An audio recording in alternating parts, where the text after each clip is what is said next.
नमस्कार। चलिए आज इतिहास के उस मोड़ पर चलते हैं जहां भारत का भविष्य तय हो रहा था।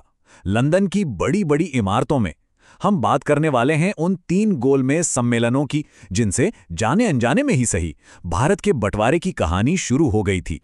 तो चलिए शुरुआत करते हैं एक बहुत ही चौंकाने वाली और हाँ, एक बेहद निजी राय से। ये राय उस आदमी की है जो आगे चलकर भारत का वायसराय बना। और ये कोई मामूली बात नहीं थी, समझिए। इससे पता चलता है कि ब्रिटिश अधिकारी गांधी के बारे में क्या सोचते थे, कितना गहरा अविश्वास था। और सोचिए, इसी माहौल में भारत के भविष्य पर बात होनी थी। तो सवाल ये है कि भाई इतने तनाव के बीच लंदन में ये कॉन्फ्रेंस करने की जरूरत ही क्या थी?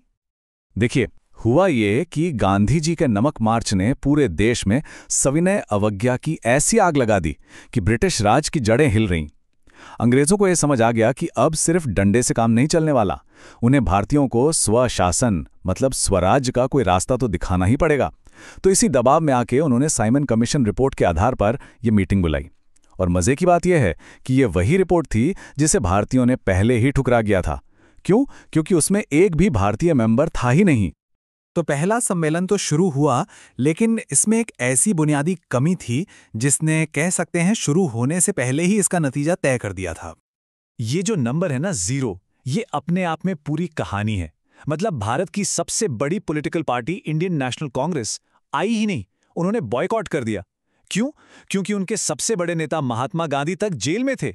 अब आप ही सोचिए, उनके बिना भारत के भविष्य पर कोई भी फैसला वो तो बस कागज का एक टुकड़ा ही होता है ना। ऐसा नहीं है कि मेज पूरी तरह खाली थी। रियासतों के राजे महाराजे थे, मुस्लिम लीग जैसे दलों के नेता थे, लेकिन कांग्रेस नहीं थी। और इसने एक बहुत बड़ा सवाल खड़ा कर दिया। क्या भारत की सबसे बड़ी आवाज को सुने बिना भारत के भविष्य पर कोई सही बातचीत हो भी सकती थी? और इसी कॉन्फ्रेंस में एक ऐसी आवाज उठी जिसने आने वाले कई दशकों तक भारत की राजनीति की दिशा ही बदल दी। ये आवाज थी डॉक्टर B.R. अम्बेडकर की। उन्होंने दलितों के लिए, जिन्हें उस वक्त अछूत कहा जाता था, सेपरेट इलेक्टोरेट यानी पृथक निर्वाचक मंडल की मांग रख दी। उनका तर्क बड़ा साफ था कि सदियों से जिस समाज को दबाया गया है उसे न्याय तभी मिलेगा जब उसे अपनी राजनीतिक ताकत मिले, जब वो अपने नेता खुद चुन सकें। तो फिर हुआ गांधी इरविन पैक्ट। ये एक तरह का पॉलिटिकल समझौता था सविनय अवज्ञा आंदोलन को रोकने के लिए।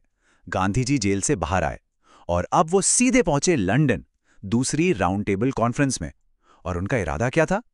पूरे भारत की एक आवाज बनकर बात करना। उनका दावा एकदम साफ था, बिल्कुल सीधा, कि कांग्रेस पार्टी ही पूरे भारत की नुमाइंदगी करती है, चाहे वो हिंदू हो, मुसलमान, सिख या फिर दलित। और इस लिहाज से वो खुद पूरे भारत के प्रतिनिधि हैं। अब ये एक ऐसा दावा था जो कई लोगों को बिल्कुल पसंद नहीं आया। लेकिन उनके इस दावे को हर तरफ से चैलेंज मिला। मुस्लिम लीग ने कहा, नहीं, मुसलमानों की आवाज हम हैं। रियासतों के राजा बोले, हमारे यहां कांग्रेस का कोई जोर नहीं। और डॉक्टर अंबेडकर ने साफ कह दिया, आप दलितों की नुमाइंदगी नहीं करते। बस ये कॉन्फ्रेंस अब भारत के भविष्य के लिए अलग अलग सोच की जंग का मैदान बन गई। और यहीं पर हुआ कॉन्फ्रेंस का सबसे बड़ा वैचारिक टकराव, गांधी बनाम अंबेडकर। गांधी जी का मानना था कि दलित हिंदू समाज का ही हिस्सा हैं, और अगर उन्हें अलग से वोटिंग का अधिकार दिया गया तो हिंदू समाज हमेशा के लिए बढ़ जाएगा। दूसरी तरफ अंबेडकर का तर्क था कि सदियों से जुल्म सहने के बाद दलितों को अपनी हिफाजत के लिए अपनी अलग पॉलिटिकल पावर चाहिए ही चाहिए। ये सिर्फ कोई राजनीतिक बहस नहीं थी, ये करोड़ों लोगों की पहचान और उनके हक की लड़ाई थी। अब इतने गहरे मतभेद थे कि किसी भी समझौते पर पहुंचना नामुमकिन था। तो नतीजा, दूसरा सम्मेलन भी बुरी तरह से फेल हो गया। गांधी जी बहुत निराश हुए और खाली हाथ भारत लौट आए। और यहां अंग्रेजों ने एक बार फिर दमन का दौर शुरू कर दिया था। तो इस नाकामी का असर क्या हुआ? इसने घटनाओं की एक ऐसी चेन रिएक्शन शुरू की जिसकी शायद किसी ने उम्मीद भी नहीं की थी। तो जब भारतीय लीडर आपस में सहमत नहीं हो पाए तो ब्रिटिश प्रधानमंत्री ने अपना दांव खेला। उन्होंने कम्युनल अवार्ड का ऐलान कर दिया। इसमें उन्होंने अंबेडकर की मांग मान ली और दलितों को सेपरेट इलेक्टोरेट दे दिया। गांधी जी ने इसे हिंदू समाज को तोड़ने की एक साजिश की तरह देखा और वो आमरण अनशन पर बैठ गए। अब गांधी जी की जान बचाने का दबाव था, तो आखिरकार अंबेडकर और गांधी के बीच पूना पैक्ट हुआ। इसमें दलितों ने सेपरेट इलेक्टोरेट की मांग तो छोड़ दी, लेकिन बदले में उन्हें प्रांतीय विधानसभाओं में रिजर्व सीटें मिली। 1932 के आखिर में एक तीसरी और आखिरी कॉन्फ्रेंस भी हुई, लेकिन तब तक कह सकते हैं कि खेल लगभग खत्म हो चुका था। जैसा कि हम यहाँ देख सकते हैं, लोग बहुत कम थे।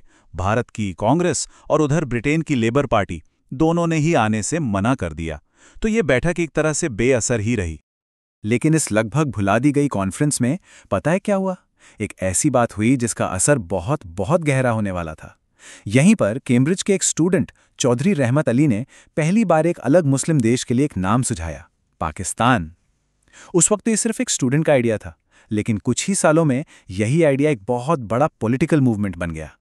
तो इन सारी बैठकों, सारी बहसों और नाकामियों की आखिरी विरासत क्या रही? इनका भारत पर लंबा असर क्या पड़ा? तो इन कॉन्फ्रेंसेस का एक नतीजा तो निकला, 1935 का गवर्नमेंट ऑफ इंडिया एक्ट, जिससे भारतीयों को थोड़ा बहुत स्वशासन मिला।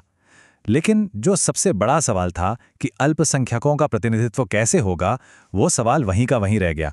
ये एक ऐसा जख्म था जो कभी भरा ही नहीं। और देखिए, सिर्फ 5 साल बाद 1940 में मुस्लिम लीग ने ऑफिशियली एक अलग देश पाकिस्तान की मांग सामने रख दी। पूरा पॉलिटिकल सीन अब बदल चुका था।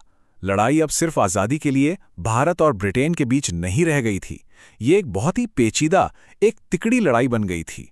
एक तरफ कांग्रेस, दूसरी तरफ मुस्लिम लीग और तीसरी तरफ ब्रिटिश, और तीनों के अपने अपने हित थे, अपनी अपनी चाहते थी। और यहीं पर आके हम एक बहुत ही परेशान करने वाले सवाल के साथ रुक जाते हैं।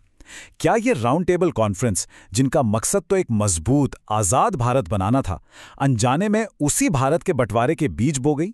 ये एक ऐसा सवाल है जिस पर इतिहासकार आज भी बहस करते हैं।